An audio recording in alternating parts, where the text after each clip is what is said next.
Aujourd'hui dans notre assiette, c'est un magazine que j'attendais avec impatience, La Frite. Et pour ce faire, on a une invitée de marque, Sophie, championne du monde de la frite 2025. Et elle nous amène chez son producteur favori. On est parti ?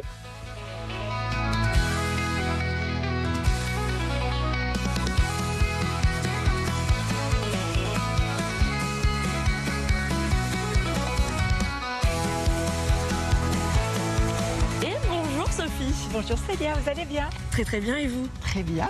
Alors, on a beaucoup de chance de vous recevoir parce que vous êtes la championne du monde de la frite 2025, concours que vous avez fait à Arras. C'est bien ça. Alors racontez-nous un petit peu comment ça s'est déroulé. C'était très sympa comme concours. Les gens du Nord sont vraiment très accueillants, très chaleureux.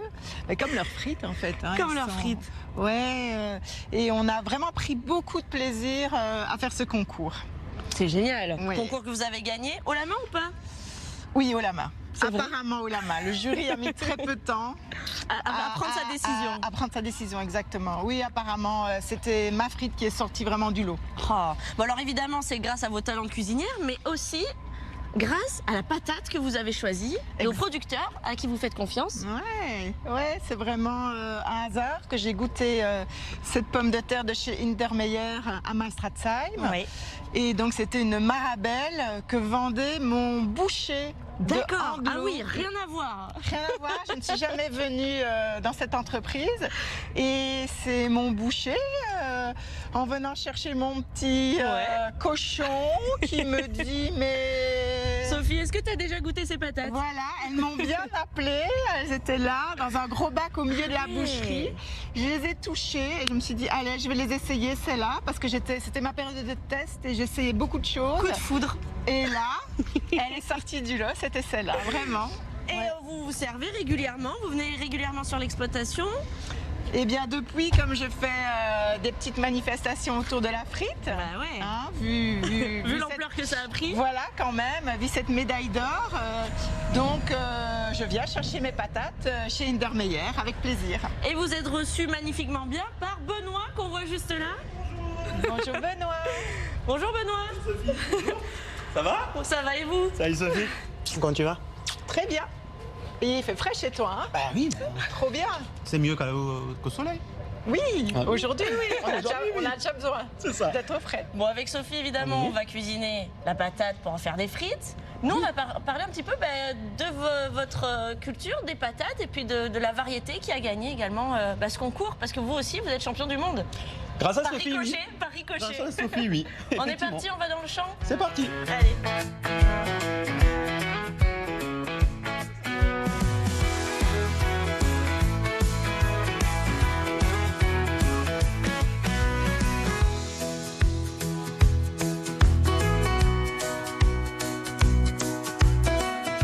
Bon alors Benoît, là on est dans l'un de vos champs. Oui. Un petit peu bâché, on le voit tout autour de nous. Oui, pourquoi? on est dans les pommes de terre primeurs. Donc c'est des pommes de terre qui ont été plantées dernière semaine de février, première de mars. Et ils sont mis sauvages pour qu'ils soient bonnes avant. Donc la vraie pomme de terre primeur. Donc la pomme de terre primeur arrive avant la pomme de terre classique. Voilà. Et elle arrive quand, la pomme de terre classique? La pomme de terre classique, c'est une pomme de terre qu'on va récolter en août. Et la pomme de terre primeur, c'est une pomme de terre qu'on va récolter vers le 15 juin. D'accord, donc j'imagine qu'elle a un goût différent? Ah oui, c'est une primeur, ouais. C'est beaucoup plus doux en doux. En goût? En goût, c'est beaucoup plus doux, pardon. Et alors là, par exemple, on voit au pied de nous, il y a un plant de pomme de terre. Donc ça, c'est un plant de pomme de terre qui a été planté, comme dit, il y a quelques semaines. Et donc voilà, on va regarder notre petit plant. Si on trouve une patate, faut aller profond. Elle est quelque part. Voilà. Ah, il y a toujours une patate quand il y a une plante comme ça. C'est ça. Un plant, une patate donne un plant. Et quand il va arriver à maturité, cette pomme de terre va donner entre 5 et 10 pommes de terre.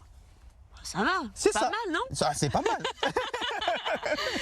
Et alors là, on est sur des pommes de terre primeurs, vous nous avez dit? Oui, là on est sur une pomme de terre primeur.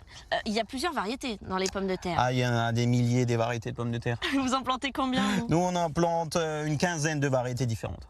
C'est pas mal? Ça suffit. Et vous avez combien d'hectares en tout? On a une quarantaine d'hectares de pommes de terre sur l'exploitation. plus d'autres cultures. Mais en pommes de terre, on a une quarantaine d'hectares de pommes de terre et avec 14 variétés différentes. Et alors, celle pour faire des bonnes frites, est-ce qu'il y en a une qui surpasse toutes les autres? Les goûts et les couleurs. On n'a Ouais. pas une variété donnée. C'était quelle variété qui a gagné? Alors Sophie a remporté le concours avec la variété Marabelle, qui est une variété très très cultivée en Alsace. D'accord. Voilà, elle convient bien au terroir alsacien.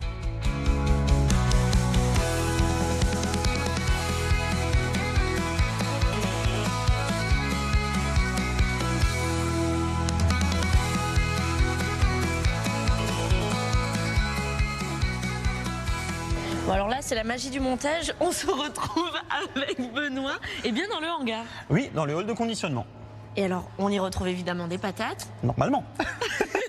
qui sont conditionnées, que vous mettez en chambre froide, celle de la veille, de l'année dernière, je veux dire. C'est ça. Racontez-nous un petit peu comment ça se passe. La récolte de pommes de terre commence à peu près au 15 juin Oui. et se termine au mois d'octobre, novembre. Mais pour mes clients, il faut que j'ai des pommes de terre Toute l'année. toute l'année. Ah bah ouais, on a envie de manger des frites ou de la purée toute l'année. C'est ça, exactement. Donc, les pommes de terre sont stockées à 4 degrés en chambre froide. Et après, d'après les commandes qu'on a, on les conditionne, comme tu les vois ici. Donc, en sac plus gros, plus petit volume. Toutes les variétés. Toutes les variétés. Il y en a qui supportent plus ou moins bien le conditionnement? Oui, il y a des variétés plus sensibles, plus fragiles et d'autres qui tiennent beaucoup mieux, d'après l'épaisseur de la peau de la pomme de terre. Bon là, on le voit, elles sont toutes propres, les patates. Ah oui, tout est lavé. Aujourd'hui, Ah tout ouais. est lavé. Aujourd'hui, les grandes surfaces ne veulent plus que du lavé. D'accord. Bon bah voilà, c'est normal, on a envie d'avoir une patate propre. Voilà. Hein, c'est ce qui se vend malheureusement le mieux. Oui, enfin malheureusement non. Après voilà, ça se conserve moins bien, c'est tout. Ça se conserve moins bien. Ouais. D'accord. Combien de temps une patate non lavée? Si on la met au frais, on peut la tenir 2 semaines, 3 semaines, 4 semaines, vraiment. Ouais, si on tire en longueur. Voilà, après c'est le problème de germination dans la pomme de terre. Mettez une pomme avec, mettez des pommes à côté de vos Ça patates. conserve mieux. Ça évite la germination. Ça, c'est un bon conseil. Astuce tout ça. Belle astuce. Voilà. Bah, merci beaucoup, Benoît. Mais de rien. On va aller donner un sachet de pommes de terre à Sophie. Ah bah oui. Vous lui Attends, donnez quelle variété là? celui-là. Alors là, on est sur de la Marabelle. De la Marabelle. Ah. Et Sophie est réunie avec toute sa petite famille. Non, non, non. T'es prête? Non, c'est de la... Allez, Mais et oui. si on allait faire des frites? Bon, allez, on C'est y pas va. tout, hein. Faut y aller, hein. Faut y aller. Et c'est parti, on charge les patates et retour à Mittelbergheim.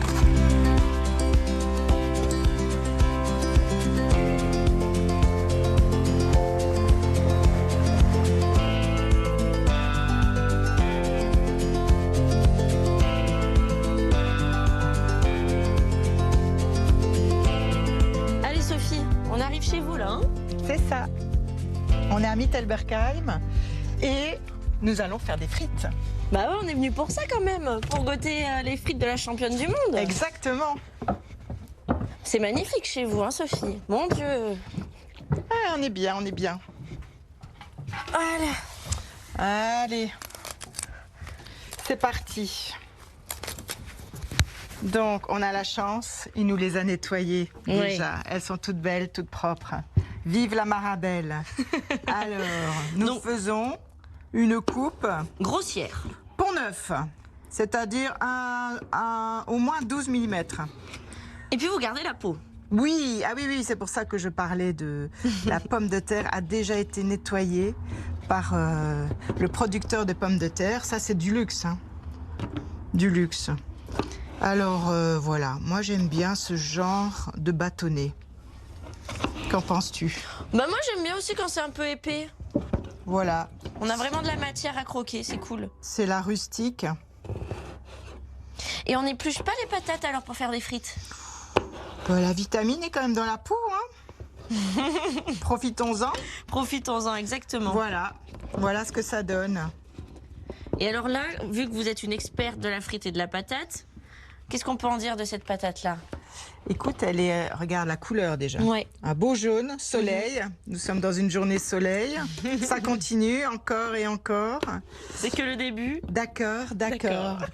Et nous allons donc elle est ferme, elle est super ferme. Vous voyez vraiment, hein, Ah ouais. une belle patate bien ferme. Et donc une bonne patate comme ça, c'est une patate parfaite pour la frite? Exactement, Ok. exactement. Donc on va la sécher. On prend un petit linge. Et alors là, ça sert à quoi cette étape-là pour de la sécher? Pour enlever un petit peu l'amidon. Moi, je la trempe pas dans l'eau parce que je trouve que c'est trop. On enlève trop l'amidon, on la nettoie trop, la chair. D'accord. Donc, je préfère laisser un petit peu d'amidon. Juste, on enlève le surplus et comme ça, ça va lui amener du croquant. Et toute cette technique, vous l'avez trouvée où? Vous l'avez apprise où? À la maison? Chez vous? Chez nous. Avec papa, maman, la frite du dimanche. Ah oui, parce que alors attention, vous êtes championne du monde de frites. Alors vous habitez évidemment ici en Alsace, mais vous êtes belge. Oui. Rien d'étonnant pour une championne du monde de la frite finalement. Sûrement, c'est comme ça. C'est l'histoire qui se réécrit. Donc vous avez grandi en Belgique. Oui. Et la frite fait partie entière de votre vie? De nos dimanches midi, ça c'est sûr. C'était vraiment un incontournable qui accompagnait le repas dominical, la frite. Souvent, vraiment souvent. Et alors c'était maman ou papa qui s'occupait de la frite? D'après, maman disait qu'elle les faisait pas mal aussi. Moi, dans ma tête, c'est plutôt mon papa. Mais les deux, ils aimaient bien ça. Ouais, les deux. En tout cas, c'est mon papa qui faisait la mayonnaise. Ça, c'est sûr. Ah. Oui, mais j'ai l'impression que les papas s'occupent tout le temps de la mayonnaise. Ils aiment bien ça, la mayo. Ah, ça rajoute quelque chose parce que vous, les frites, attention, on les mange avec de la mayo. Oui. Pas de ketchup. Jamais de la vie. Au secours. Il faut avoir un gros souci pour mettre du ketchup sur sa frite. Vous pensez que j'ai un souci, Sophie? Peut-être, mais nous allons éduquer tout ça dès aujourd'hui. Vous n'êtes pas venue pour rien, ma chère. Mais j'espère bien. Je mets mes petites frites dans un autre torchon. Dans un plat. Et on continue. Voilà. Alors moi, j'aime quand même bien que les frites soient pas toutes de la même dimension. Ça montre que c'est fait main. Non, mais pas que ça. Il en faut pour tout le monde, pour toutes les saveurs, pour tous les goûts. Voilà, il y en a qui l'aiment plus cuite, il y en a qui la préfèrent al dente. Comme ça, il y en a un peu pour tous les goûts, dans un saladier. Vous avez bien raison. Ouais, je suis pas très exigeante sur ma coupe, en fait. Mais moi aussi, alors si vous n'êtes pas très exigeante, j'aimerais essayer de couper une petite patate. C'est parti. Allez. Bon, vous avez un sacré couteau, j'ai très peur par contre. Choisissez-la. Elle me fait de l'œil. Alors ce qui est super, c'est que je vous écoutais parler, mais je crois que je vous ai pas regardé. Et donc je sais pas si... Alors là, attendez, qu'est-ce que vous avez fait là ensuite? Vous n'avez pas fait ça. C'est bien aussi comme ça, si. Tout va. Ce qui compte, c'est la finalité. C'est des grandes frites. Bien vu. Oh là, alors elle est belle. Elle est épaisse, elle. Allez. Et si tu veux, quand elles tu la sens un peu trop épaisse, et ben tu la recoupes en deux, dans le sens de la longueur. Ah, pas bête. Voilà. Si t'as envie. Non, j'ai pas envie. Eh ben voilà, parfait. On laisse comme ça. On sèche. Vas-y, je te les mets là et tu sèches. On va en faire combien là des frites comme ça pour combien de personnes? Je ne sais pas. Pour autant que tu veux. Bon, on fait tout le sachet, Allez. Moi j'ai la journée, Tout va bien. Nous aussi. Pas de problème. Et puis là, on les transvase. Et voilà. Et alors vous faites toujours les frites à l'extérieur. Pourquoi? Ça, c'est une très bonne question. Déjà parce que c'est mon petit côté belge, sûrement. Je sais pas, je suis une femme d'extérieur, j'aime bien être dehors. Et puis, je trouve que l'odeur... de la friture, c'est pas très agréable à l'intérieur. Vaut mieux être dehors quand même. Puis on a un super espace pour le faire, donc autant en profiter. Ouais. On va passer à la pré-cuisson. Allez. Donc 150 degrés, 12 minutes. Bon, Sophie, pour faire cuire ces frites, faut le tablier. Beau tablier de ce championnat du monde, n'est-ce pas? Super. C'est parti. Allez. Donc, on fait pré-cuire à 150 degrés. C'est parti pour 12 minutes. Top chrono. Pas une de plus, pas une de moins. Et alors, Sophie, on cuit ces frites, mais pas avec n'importe quelle graisse. Oui, c'est de la graisse de rognon de cochon, D'accord. du sein doux. Pourquoi du sein doux? Pourquoi pas de l'huile? Pourquoi pas de la graisse de canard? Nous sommes en Alsace et une culture, je veux dire un élevage de cochons, au moins on a une traçabilité, un petit côté bio quand même. Là c'est du sein doux bio que je trouve vraiment local. Bon, pour les frites, vous avez dit que vous avez quand même testé plusieurs producteurs. Est-ce qu'on teste aussi plusieurs fois la cuisson? À quel moment on a trouvé la cuisson parfaite? Comment ça s'est passé en fait pour vous? Les petites expériences ont rapidement montré que le laps de temps entre la pré-cuisson et la dernière cuisson, plus ce laps de temps était long, plus la frite était bonne. Ça, c'est un peu la base, pour moi, de la frite. Donc entre là, la cuisson et la pré-cuisson, donc on va la faire recuire une deuxième fois après. oui, le dernier bain. Et donc on mettra un petit peu de temps entre les deux. Il faut que la frite refroidisse. Donc il faut laisser un maximum de temps. D'accord, ok. Et donc en tout, pour faire cuire des frites, finalement, il faut prendre un peu de temps pour le faire. C'est bien ça. Là est le secret. Les secrets, la dans cuisson le la temps. veille, la veille, c'est l'idéal. Bon, en tant que championne du monde de la frite, est-ce qu'on mange des frites ou on fait des frites tous les jours? On fait pas des frites tous les jours, non. non. La frite, c'est fête, ça nous rappelle notre enfance, ça se partage, c'est vraiment le côté manger à la main, facile, festif. Quand on a du monde, on fait des frites, c'est trop bien. Alors pourquoi vous faites ce mouvement-là, Sophie? Alors, je fais la vague de la mer du Nord qui va caresser la frite et du coup, les 4 côtés de la frite seront bien croquants à l'arrivée. On le fait tout le temps pendant les 12 minutes de cuisson ou à intervalles réguliers? On peut un peu ratcher ou boire un coup. hein. Voilà, on n'est pas non plus arrivé sur sa friteuse. Quand même, quand même. Il faut la laisser vivre, hein, la frite. Puis en plus, c'est pas n'importe quelle friteuse là, c'est celle de votre championnat. Celle Eh que oui. vous avez gagnée à la sueur de votre front. Au championnat, toutes les friteuses étaient proposées par l'organisation pour être sûr qu'on ait toutes les mêmes friteuses. D'accord. C'était vraiment très très bien organisé. hein. On venait juste avec nos pommes de terre, planche couteau, en tout cas l'accessoire que toi tu avais choisi pour découper ta pomme de terre en frites. Et le sel, enfin moi j'avais pris du sel, il y avait pas mal de personnes qui avaient des épices. Ah, ils ont épicé leur frites. La frite à la fin. Vous en pensez quoi de ça? Très bien, Pourquoi pas? pourquoi pas, non mais vraiment, mais moi j'ai juste mis du sel, que du sel. Bon alors il faut bien le préciser, vous êtes championne du monde de frites familiales. C'est bien Voilà, ça. c'est pas les professionnels, c'est les personnes comme vous et moi qui peuvent postuler. Exactement, Voilà. le concours est ouvert à toutes les ménagères du monde entier. Eh bien, nous allons passer à la deuxième cuisson de nos frites. Une fois qu'elles ont bien refroidi. Exactement.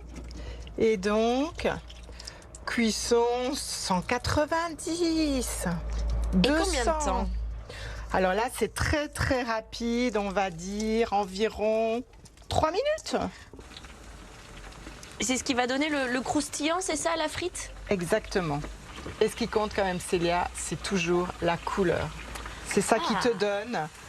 Donc, Regarde. un petit indice. Donc elles ont déjà commencé à bien dorer, Regarde là, hein. déjà, elle commence à être pas mal, mais peut mieux faire. Peut mieux faire. Et la coloration de la frite aussi, la température, mais la graisse de cochon, il y est pour beaucoup. Hein. Ça, c'est sûr que le sein doux, ça donne une très belle couleur à la frite. Elle commence à être pas mal. Elle commence à me plaire. 3 petits tours à gauche, 3 petits tours à droite. Le bain, la vague, la danse de la frite. Et qu'en pensez-vous? Ouh, ah ouais, pas mal. Est-ce qu'elle vous plaît? Elles ont une très très belle couleur, la Sophie. hein. On prend? On prend. Qu'est-ce que vous en Allez. pensez, vous? Moi, je suis d'accord. Allez, Je dis oui. je dis oui. Puis en plus, Et- on a faim, donc plus on mange rapidement, mieux c'est. Et au bruit, vous comprenez Ah qu'elle est croustillante. Alors, on va mettre un petit peu de sel sur ses frites.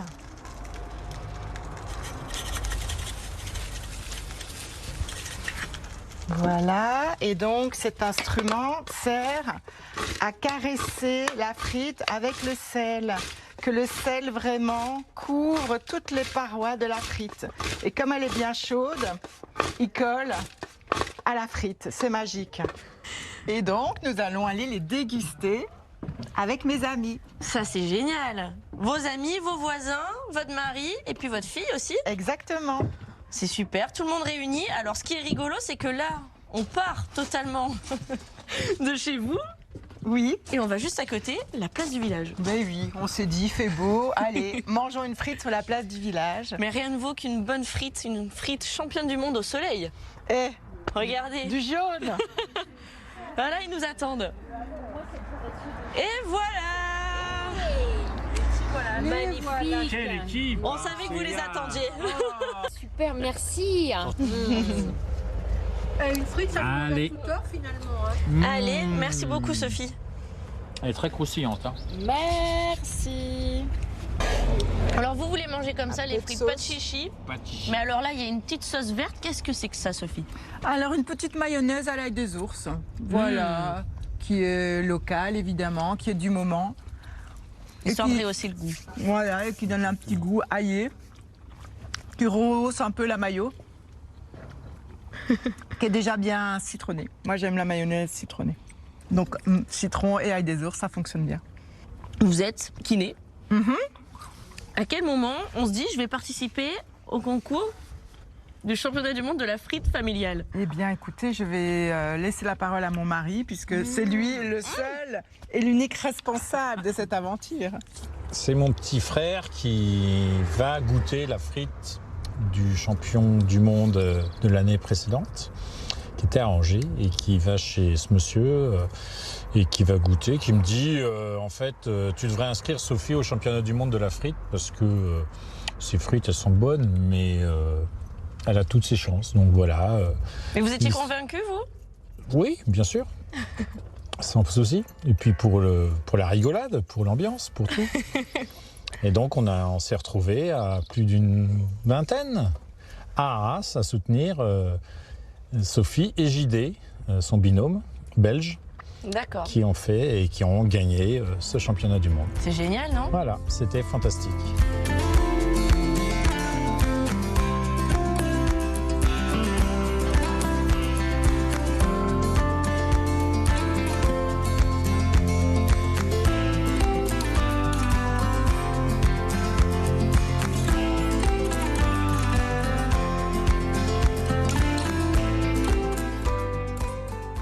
Bon, Sophie, on a bien profité. On voit que là, le plat de frites est totalement vide. Et oui. On a un petit verre à la main pour accompagner tout ça, à consommer évidemment avec modération. Où est-ce qu'on va pouvoir vous retrouver la prochaine fois où on veut goûter vos frites? Eh bien, je serai au Salon des Vins Libres, dans ce village, à Mittelbergheim, les 18 et 19 juillet, pour un salon qui fait déguster les amateurs de vin nature. Ça donne Voilà, envie. et la frite sera évidemment De la partie. de la partie le samedi et le dimanche toute la journée. Eh ben génial. Et la frite est à manger sans modération. Pas comme le vin. Merci beaucoup, le Voilà. rendez-vous est donné.